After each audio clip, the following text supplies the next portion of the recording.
Okay. It appears that I may have missed some spirits in the last video. Oof. That is a big whoopsies on my part, guys. Big whoopsies indeed. And unfortunately, that means I'm just going to have to do another video. I'm just going to have to farm more content. Damn it. That's a real bummer. That is, such a shame. It's such a shame, guys. It is really just such a shame. Hello everyone, hope you're having a wonderful day. And today, guys, we're going to be going over 6 more amazing spirits for Black Myth Wukong based off a lot of your guys' feedbacks down in the comment section. That's right, I'm not afraid to peer into the abyss that is the YouTube comment section. And I gotta say, most of you guys clearly know what you're talking about, because some of these spirits absolutely slap, and I feel like a goddamn fool for not even including them in my previous video. So as we're going through this list, I will pop those people's comments that recommended all of these amazing spirits on screen, so you all know that these guys are straight Giga Chads that actually play the game. They know what they're talking about. Now, these spirits I'm about to show you might not have the best passives, or come with the best passive, or even come with a passive at all, but they more than make up for that negative by bringing some absolutely absurd damage to the table. So as always, don't get frustrated, get even with 6 more amazing spirits for Black Myth Wukong. Alright, enough of that intro bullshit, let's jump straight into the video. The first spirit I want to talk about is none other than the Scorpion Prince. And trust me when I say this spirit knows how to leave a sting. So I'm going to pop up on screen everyone that recommended the Scorpion Prince. You guys clearly know what you were talking about. Now, I'll be honest, I completely forgot about this spirit on my original list. I even had it maxed out. You can go and check the footage yourself. I was a big enjoyer of the Scorpion Prince, and for good reason. Like I just said, this guy can absolutely do some serious damage. So you're able to get about 1.5 to about 2k plus damage from this particular spirit. But that is not the icing on top of the cake. No. The icing is the fact that if you hit an enemy that can be poisoned with this spirit, it will poison them 100% of the time. This spirit will always inflict the target with poison if they can be poisoned. If they can't, well, you're just going to be dealing damage. But if they can be poisoned, you will hit them for a decent amount of damage, and then you'll apply that poison dot, which is going to keep ticking over for I don't know how many seconds, but it does do respectable damage, and that is going to further increase this spirit's overall DPS. So it might only do 1.5 to 2k damage, but when you factor in the poison dot, it actually does way more damage than what I am telling you guys. And another really cool selling point of the Scorpion Prince is its chi cost is moderate. So for a spirit that can deal this much damage and also poison any enemy that can be poisoned, for a moderate chi cost, sign me up, boys. Sign me up. That is fantastic. The passive might not be that great. The passive is it considerably increases poison damage, so I think that's going to increase your overall poison dot. But for a chi cost moderate, doing about 2k damage while also poisoning the enemy, this spirit definitely deserved to be on the last list. But I forgot about him, and I am paying for that now. So if you have been on the fence about the Scorpion Prince, not sure if you want to invest your not avoidness to upgrade this bastard, I highly recommend you do, because the Scorpion Prince can seriously put in some work, and he'll probably carry you all the way to the end of the game. Now moving on over to the next spirit, and this is one that you guys were sounding off loud and clear in the comment section. I know a lot of people were probably wondering why the hell it wasn't on the other list, but it's here now. And that spirit is none other than Earth Wolf. I will go ahead and throw up all the comments on screen. There's going to be a few for this one of people recommending Earth Wolf, wondering why the fuck I didn't take Earth Wolf. What is wrong with me? Did I hit my head before I did the video? You guys were right to let me know about this one, because the Earth Wolf is a monster. So the way this spirit works is you're going to charge at the enemy. You're going to hit them 2 or 3 times, dealing massive amount of stagger. You're literally just pushing the boss or enemy out of the way. You're like a bulldozer, all while doing very respectable damage along the way, no pun intended. So there's not really too much to say about the Earth Wolf. You're just a friggin' bulldozer that pushes the enemies out of the way while dealing big damage. This is a great spirit to give yourself another big opening to just keep laying on more combos, more damage onto the enemy. Or you could just also use the Earth Wolf as a combo extender where you immobilize, wait for the immobilize to go off, use Earth Wolf, lay down your 3 focus points, and you're just going to keep chain staggering the enemy, and then you'll be absolutely chiseling away their health bar very, very quickly when you just keep chain staggering the bosses. So very, very solid overall spirit. It does have a high chi cost, which I think is probably the only negative to the Earth Wolf, is that it's got a high chi cost, so you can't use it more often. And the equipped effect, the passive overall, really isn't that bad. Grants a small amount of additional focus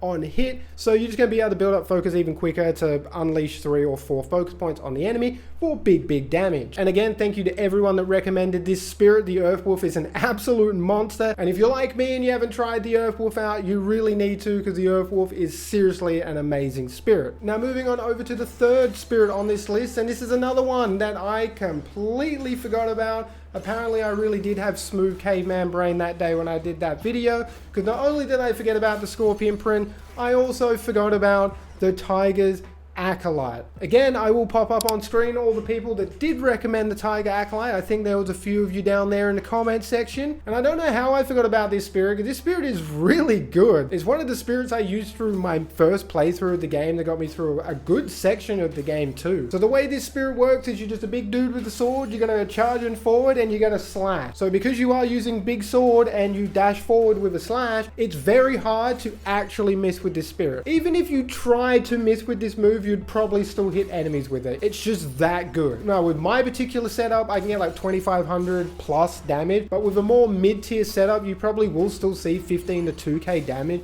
with Tiger's Acolyte. And if this thing crits, ooh, this boy hits hard. And the main reason for it being able to hit so hard is the fact that its passive moderately increases critical damage. And I know it's only moderately, but it still increases your crit damage by 10%, which is massive. Now, just quickly looking at that 10%, a lot of you guys pointed out in the comment section that your values were different, and someone else pointed out in the comment section, I mean, you guys are really killing it down there. It seems like my numbers are higher than yours because it must scale, or it must be based off a percentage. Since my values are higher, I must be getting higher values because there's a bigger number to have a percentage off or scalar. I'm not exactly sure. I'm sure someone will probably fill in the blanks a hell of a lot more down in the comment section. So do not worry if you are seeing different numbers on screen from me to you. I think it is just scaling, or it must be based off a percentage of the values that I have. So I think the higher the value, the more you actually get out of these passive bonuses. I just thought I would clear that up because a lot of you guys did bring that information forward. And yeah, I'm kind of responding to that. And then on top of that, another fantastic selling point for the Tiger's Acolyte spirit is it has a moderate chi cost. Being on a moderate means you're able to get this spirit back even faster, so you can just keep using it more often. And with the damage and the area of effect, I suppose, that this spirit brings to the table, having a moderate chi cost is amazing. It's just like the Scorpion Print. Fan-friggin-tastic. I really do like the Tiger's Acolyte. This can easily put a lot of bosses to bed very quickly, and I can guarantee you that the Tiger's Acolyte is going to carry you all the way through Black Myth Wukong. Alright, moving on over to the next spirit. Hopefully you guys haven't fallen asleep. Wakey. We're moving on over to spirit number 4, guys. And spirit number 4 is going to be none other than Commander Beetle. Now this spirit I have not tried at all until doing this video. I didn't even level it up. I thought it was absolute doo-doo, but thanks to a lot of your guys' feedback, I have now tried this spirit out, and I don't know why I didn't before. Am I stupid? So I will throw up on screen the people that recommended this spirit. You guys are absolute Giga Chads. And do you know what else is a Giga Chad? This friggin' spirit. The Commander Beetle is just a really good all-round spirit. It's very solid. It's simple, easy to use, very effective. So the way this spirit works is you're going to slash your sword in a 360 motion. It comes out very quick, there's no downtime, and it brings some really solid damage to the table. So kind of like the Tiger's Acolyte, this has very similar damage. With my particular setup, it gets like 25 to 2600. With a more mid-tier setup, you're probably going to see like 1.5 to 2k damage. And of course, the Commander Beetle, just like a lot of the other spirits that we've discussed on this list, comes with a moderate chi cost, and having a moderate chi cost is just fantastic.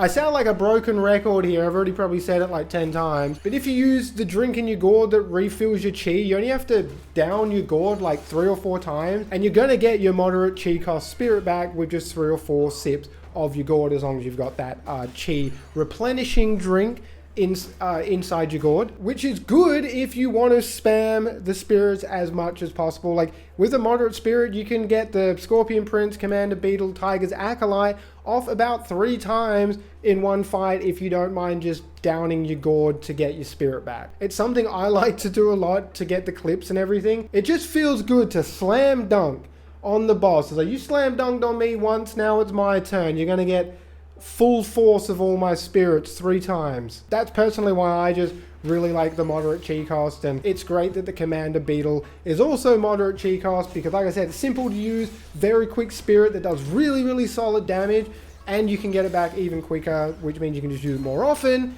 to delete everything in the game. And that is why Commander Beetle is on this list, and I appreciate the people in the comment section that pointed it out. Alright, so for the next spirit, I have to stand up for this one, even, you know, my head's like chopped off, but oh my goodness, how the hell did I not try this spirit? You guys were right to sound off in the comment section, because I'm an idiot, an absolute buffoon, for not having this spirit on the first list. And I'll sit down now to announce this bad boy. And it is none other than the Apramana Bat. I'm probably saying that very wrong. There's a lot of hyphenations in that word. But the Aprabat, aka the Frost Bataruski, is insane. Arguably one of the strongest spirits in the game. And I didn't even put it on my first list because I'm a freaking idiot. So I will pop up all the comments on screen now. There's quite a few of you guys that let me know about the Frost Bat, letting me know I'm a friggin' idiot for not having it on the other list. Well, it's on this list now, and for good reason. Like I said, this bat is insane. And allow me to explain why this particular spirit is incredibly fucking broken. So when you take this spirit, it's basically like having 2 charges of Immobilize. That's right, you heard me correctly, not 1 Immobilize, 2 charges of Immobilize. You're probably thinking, well, how do I get 2 charges of Immobilize, Ozzy? Well, it's simple. All this spirit does is it flies up in the air, shoots beams down at the enemy, and it freezes them solid.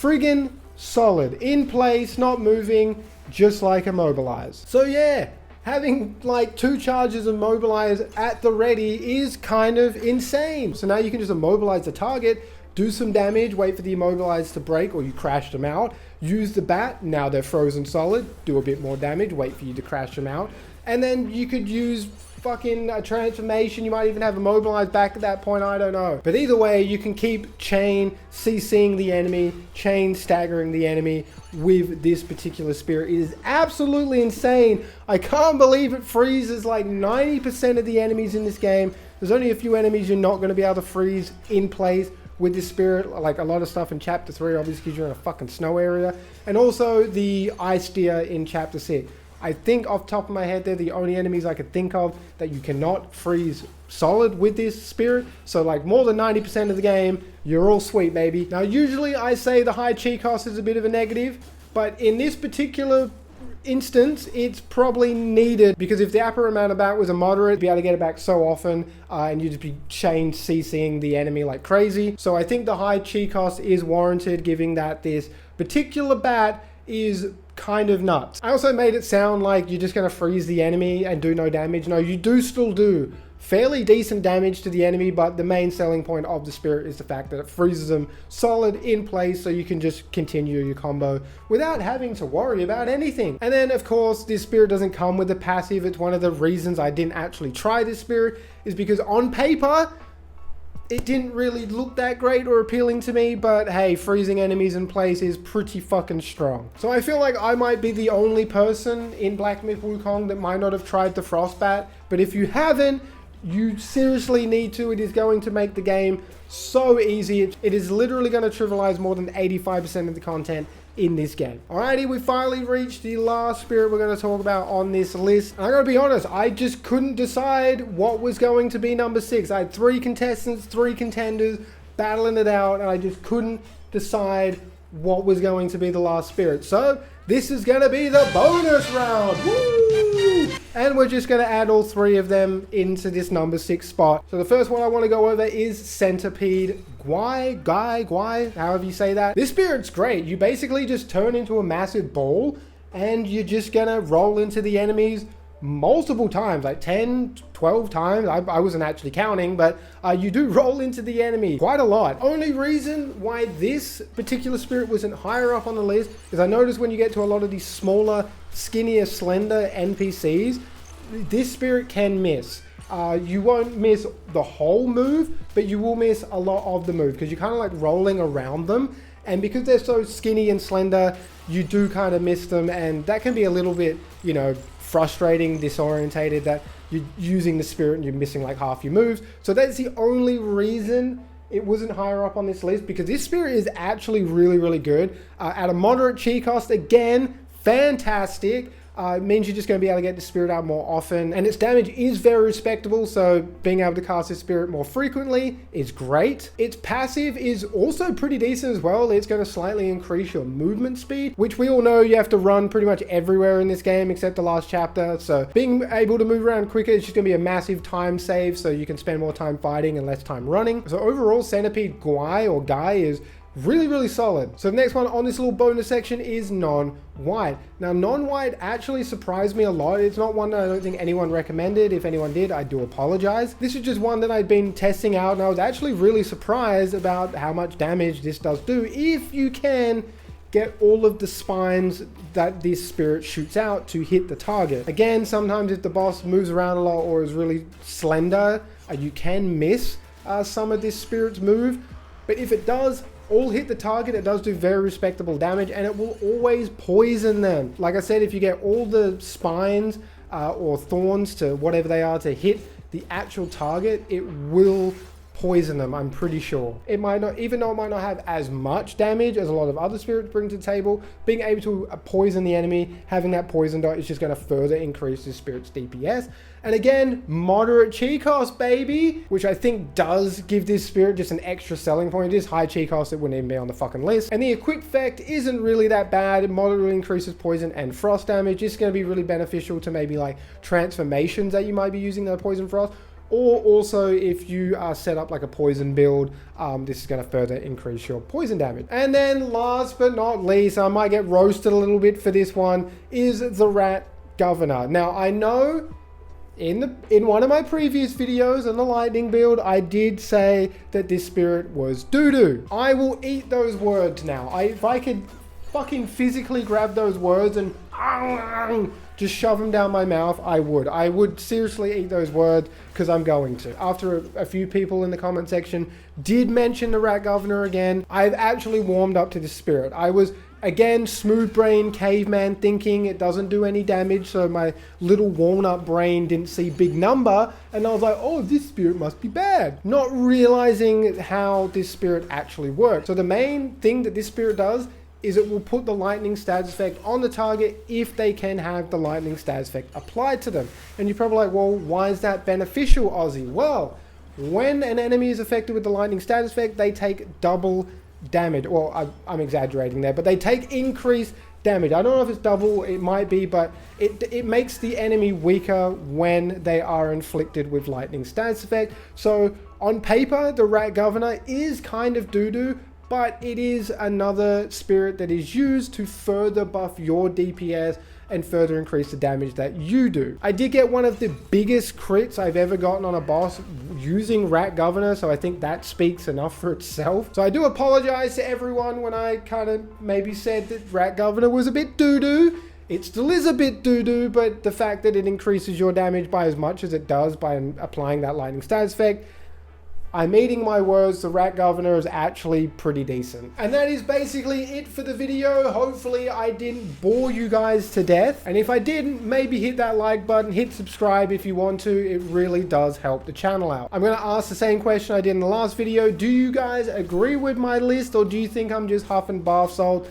and I'm completely wrong, don't know what I'm talking about. Let me know in the comment section below. I always like reading your guys' comment, whether they be good or bad, doesn't matter. I always like getting around and reading them. Appreciate all the love and support as always, guys, and until next time, stay safe, peace out.